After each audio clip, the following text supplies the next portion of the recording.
Ahora vamos a trabajar sobre el registro de lo real. En primer lugar, lo real no es la realidad.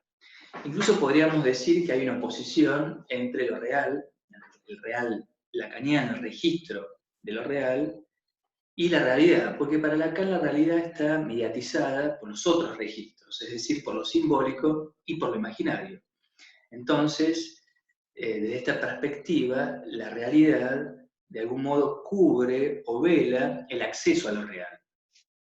El registro de lo real tiene diversas definiciones a lo largo de las elaboraciones de Lacan que se producen en los distintos contextos teóricos. En las primeras producciones, lo real es descrito como aquello que queda por fuera de la experiencia psicoanalítica, es decir, lo que la experiencia no puede capturar, lo que no puede aprender. En un texto tardío de Lacan, que es una conferencia que titula en Roma, que llamó La tercera porque es su tercera conferencia en Roma, en el año 74, Lacan reseña 5 definiciones de lo real que dio a lo largo de los años. Me importa aclarar que estas definiciones no implican que una sea superior a la otra, sino que son definiciones que se producen en contextos teóricos distintos y que podríamos hacer convivir sin grandes problemas. La primera definición dice así: lo real es lo que vuelve siempre al mismo lugar. El énfasis en esta definición recae sobre el término vuelve, es decir, sobre un término que alude a un término freudiano, que es la noción de repetición. Pero la repetición entendida en el sentido que Freud la trabaja en el texto más allá del principio del placer. Es decir, eso que Freud denominó la compulsión a la repetición. Lacan ejemplifica esto con la figura de los astros. Por ejemplo, siempre a la misma hora de la noche vamos a hallar la estrella sobre el meridiano. Es decir, más allá de si nos mudamos, si intentamos medir los astros, estudiarlos, eso siempre va a estar en el mismo lugar. Van a estar las Tres Marías, la Cruz del Sur, Júpiter, Marte, Saturno, etc. Eso siempre va a estar ahí, siempre va a volver. Reparemos también que esta definición alude a otra noción de Freud, que es la noción de fijación. Es decir, lo real como algo fijo, como algo inamovible, eso que retorna de manera eh, casi monolítica.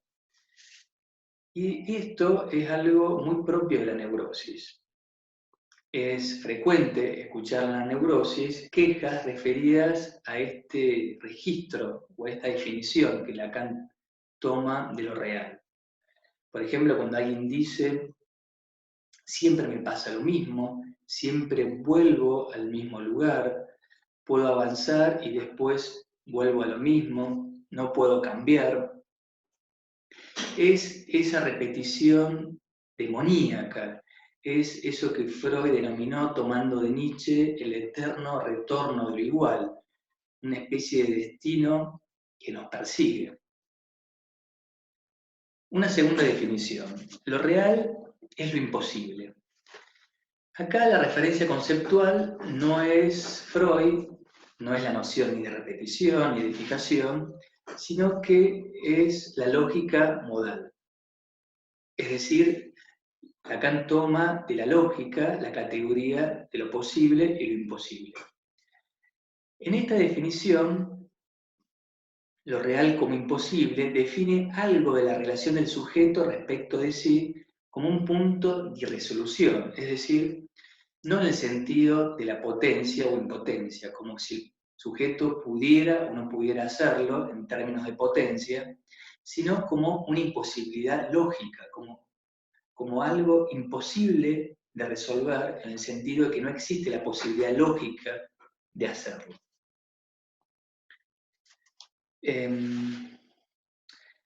Además, es importante aclarar que cada sistema simbólico tiene sus puntos de imposibilidad. Para dar solo un ejemplo, en determinadas lenguas es posible tomar o en realidad generar determinadas expresiones que en otras lenguas no es posible hacerlo.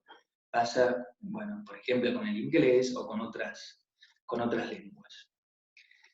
Es decir, que los sistemas simbólicos también determinan los puntos de imposibilidad. Por ejemplo, para los números racionales hay operaciones que son posibles y para los números que son posibles para los racionales, pero imposibles para los irracionales, o viceversa. Ahora bien, Lacan señala una imposibilidad lógica, pero que comparte toda la especie humana. Es decir, ya ahí no hay una excepción en este punto. Y se está refiriendo a la falta de complementariedad entre los sexos. Es decir, la pérdida de la naturalidad de los sexos produce una imposibilidad de la proporción sexual. Los sexos no son proporcionales.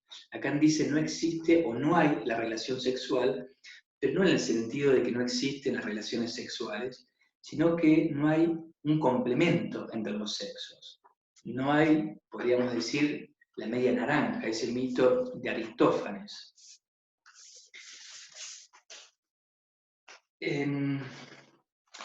Pero además, esto lo tenemos que entender en un plano lógico y no en un plano anatómico, ni biológico, ni cultural, sino en una lógica que involucra lo inconsciente. La tercera definición dice, lo real no es el mundo. Es una definición solidaria con la anterior, porque si el mundo se caracteriza por lo imaginario, por la representación y también por lo simbólico, lo real no es el mundo porque no se puede apresar ni por lo simbólico ni por lo imaginario. Es inaprehensible a la palabra y a la representación. Por lo tanto, lo real no es el mundo. La cuarta definición dice así, lo real no es universal. Significa que no hay todos los elementos, solo hay un conjunto que determinar en cada caso, dice Lacan. Es decir, lo real involucra un conjunto de elementos y no todos. Es decir, lo real es un no todo, no es un universal. Lo real es incompleto, solo abarca un conjunto de elementos. Sobre este punto, Lacan dice, lo real es un pedazo de real. Fíjense que va en la misma lógica. Y ya entramos a la última definición, a la quinta definición. Lo real, en tanto, se pone en cruz para impedir que las cosas anden. Lacan coloca el énfasis en el síntoma. El sentido del síntoma es lo real, dice Lacan. Es decir, el síntoma se constituye como un punto de referencia que nos permite orientarnos hacia lo real. Es como una especie de brújula de orientación que nos da esa dirección. Como dice Lacan, el síntoma es lo que viene de lo real. Entonces, si bien una cara del síntoma es una cara simbólica, una cara que está, digamos, donde están presentes los otros registros, lo imaginario y lo simbólico, hay otra cara que es la cara real del síntoma en este sentido. El síntoma como aquello que perturba que las cosas anden, como aquello que nos impide avanzar, como aquello que detiene nuestro andar. Es decir, fíjense que esta definición del síntoma también nos permite pensar esta articulación de la cual hablábamos al comienzo de la clase, de los tres registros. La dimensión imaginaria, la dimensión simbólica y la dimensión real del síntoma. Solo para mostrar un ejemplo de la articulación de los registros. Bueno, acá vamos a terminar la clase de hoy. Hasta luego.